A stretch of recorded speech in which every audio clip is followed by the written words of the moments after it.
একটা ভিআইপি হোটেলে যা যা থাকে। এটা হলো বাথরুম, বাথরুমের ভিতরে গিজার, শাওয়ার, হ্যাঁ, টিস্যু আছে, বুঝে নেন। এখানে পাবেন না, হ্যান্ড শাওয়ার নেই। এটা হলো বেসিন, একদম সাজানো গোছানো। আর নিচে হলো যে কাপড় ধোয়া মেশিন যেটাকে বলা হয়।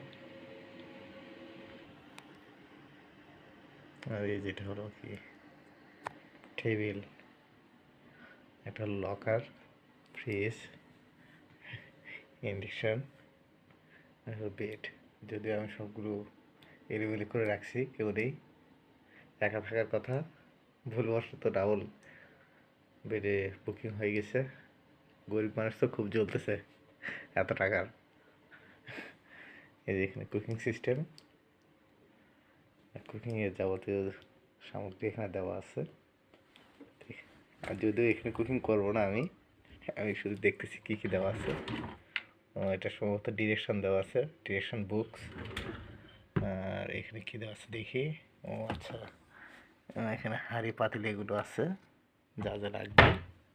এটা কি আছে দেখি। ও বাবা, সব দেওয়াই আছে। হ্যাঁ, কড়াই থেকে শুরু করে পাতিল, প্লাস্টিক, ছুরি। এটা কী দেওয়া আছে দেখি।